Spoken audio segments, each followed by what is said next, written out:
Welcome to my channel math in one shot. आज हम discuss करेंगे एक्सरसाइज 6.3 जो कि लास्ट एक्सरसाइज है according to the new edition of NCERT book of class 10th mathematics. तो आज हम डिस्कस करेंगे from question number 7। Last video में हमने क्वेश्चन नंबर 1 to 6 को डिस्कस किया था। क्वेश्चन नंबर 7 में हमें 4 पार्ट सोल्व करने हैं जो कि हमें सिमिलरिटी के लिए हैं। एक triangle A E P C D P लेनी है, A B D C B E लेनी है, ए ई पी और ए डी बी लेनी है, पी डी सी और बी ई सी लेनी है। फॉर डैट यहाँ पर हमने A D and C are the altitude of a triangle A B C triangle के एल्टीट्यूड हैं ए डी और सी। ये हमने सबसे पहले एक ट्रायंगल ड्रॉ किया बी सी। यहाँ पर एल्टीट्यूड है सी यानी कि एंगल आएगा 90 डिग्री का, और एक एल्टीट्यूड है ए डी डी यानी कि डी एंगल आएगा 90 डिग्री का, और पी यहाँ पर इंटरसेक्टिंग इनका पॉइंट है। एक ट्रायंगल हमने कंसीडर की ए ई पी और एक करी सी डी पी। देखो एक तो एंगल जो डी और ई हैं ये दोनों के दोनों 90 डिग्री हैं, तो इसको लिख देंगे हम ईच 90 डिग्री। और जो यहाँ पर ए पी ई यानी कि यहाँ जो एंगल बन रहा है वो इस एंगल के इक्वल हो जाएगा, वर्टिकली अपोजिट एंगल। तो ए सिमिलरिटी से ये दोनों ट्रायंगल क्या हो जाएंगी, सिमिलर। फिर नेक्स्ट हमें ट्रायंगल कंसीडर करनी है ए बी डी और नेक्स्ट लेनी है C B E. Again angle D equal to angle E के आ जाएगा और यहाँ पर हो जाएगा 90 डिग्री, और एंगल बी जो है वो हमारा ए बी डी में भी आ रहा है और वो हमारा सी ई बी में भी आ रहा है, तो एंगल बी आ जाएगा कॉमन। तो एंगल सिमिलरिटी से ये दोनों ट्रायंगल भी क्या हो जाएंगी, सिमिलर। नेक्स्ट हमें ट्रायंगल लेनी है ए ई पी और A D B. Angle D is equal to angle E each 90 degree, और एंगल ए जो है वो दोनों में रिपीटेड है, तो एंगल ए हो जाएगा कॉमन। तो ए ई पी जो है वो सिमिलर हो जाएगी किसके, ए डी बी के। नेक्स्ट हमें ट्रायंगल कंसीडर करनी है पी डी सी, और एक ट्रायंगल लेनी है हमने बी ई सी। वही angle D equal to angle each 90 degree, और जो एंगल सी है वो दोनों में रिपीट हो रहा है, तो वो एंगल आ जाएगा कॉमन। तो एंगल सिमिलरिटी से ये दोनों ट्रायंगल भी क्या हो जाएंगी, सिमिलर। तो चारों के चारों पार्ट जो थे उनमें each 90 degree angle D and E, ये तो बार बार रिपीटेड वर्ड है और रिपीटेड स्टेप है, तो डी और ई आपस में इक्वल हुए क्योंकि 90 डिग्री के थे।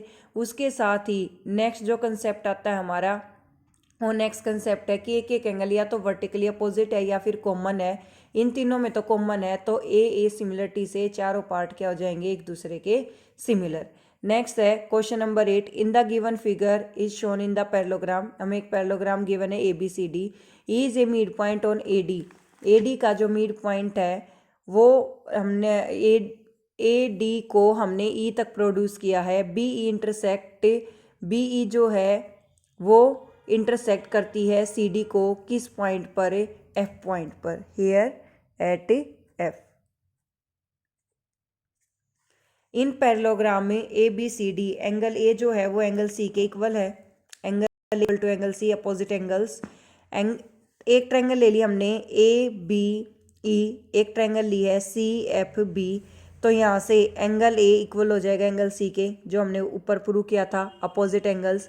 और एक एंगल हमारा बी जो है वो एफ के इक्वल आ जाएगा, अल्टरनेट एंगल, बिकॉज जो सी डी है वो किसके पैरेलल है, ए बी के पैरेलल है। तो एंगल क्राइटेरियन से ये दोनों ट्रायंगल क्या हो जाएंगी, सिमिलर। नेक्स्ट है हमारे पास क्वेश्चन नंबर 9। एक ट्रायंगल है ए बी सी और एक ट्रायंगल है A M P. A B C A M P, angle B is equal to angle M क्या आ जाएगा, ईच 90 डिग्री, और एक एंगल ए जो है वो आ गया हमारा कॉमन। तो एंगल सिमिलरिटी से ये दोनों ट्रायंगल क्या हो जाएंगी, सिमिलर।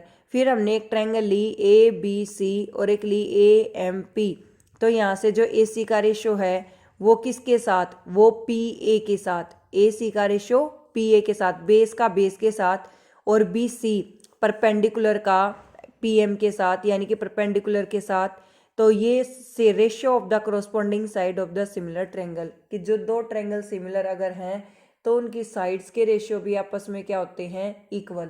हाइपोटेन्यूज का हाइपोटेन्यूज से जाता है, बेस का बेस से जाता है, परपेंडिकुलर का परपेंडिकुलर से जाता है। ऐसा नहीं है कि आप बेस के डिवाइड बाय परपेंडिकुलर ले रहे हैं और परपेंडिकुलर के डिवाइड बाय आप हाइपोटेन्यूज ले रहे हैं।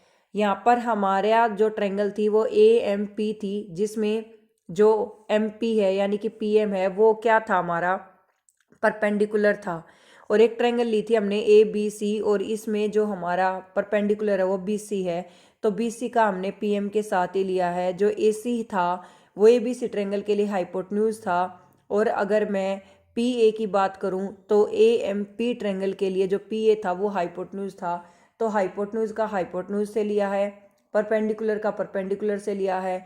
अगर बेस की ज़रूरत होती तो यहाँ पर बेस बनता AB और इसका बनता AM, तो AB/AM जो भी हम ले रहे थे वो आ जाता हमारा। तो रेशो आपको ये ध्यान रखना है, जब भी आप रेशो इस टाइप से लिखें तो ये ध्यान रहे कि परपेंडिकुलर पहली ट्रायंगल का जो परपेंडिकुलर लिया है डिवाइड बाय दूसरी ट्रायंगल का भी परपेंडिकुलर हो। अगर पहली ट्रायंगल का बेस लिया है तो दूसरी ट्रायंगल का भी बेस ही होना चाहिए, उसका परपेंडिकुलर या हाइपोटेन्यूज नहीं होना चाहिए। नेक्स्ट है क्वेश्चन नंबर 10। दो ट्रायंगल है हमारे पास ABCEFG और यहाँ पर एंगल 1, 3, 4 और 2 इस तरीके से हमें गिवन है। तो ABC को हमें सिमिलर जो है वो FEG के दे रखा है ऑलरेडी। तो A जो है वो F के इक्वल आएगा, A F के इक्वल है, B E के इक्वल है, C G के इक्वल है। तो इनकी साइड के रेशियो भी इक्वल आएंगे, यानी कि AB divide by FE, BC divided by EG और AC डिवाइडेड बाय FG। जिस टाइप से एंगल लिखे थे उसी टाइप से हमने साइड्स भी नोट डाउन कर दी। इन ट्रायंगल ACDNFGH अगर हम इनकी बात करें तो angle A equal angle F के ये हमें गिवन है, और एंगल अगर हम इनका हाफ करते हैं तो आप भी आपस में इक्वल आएगा।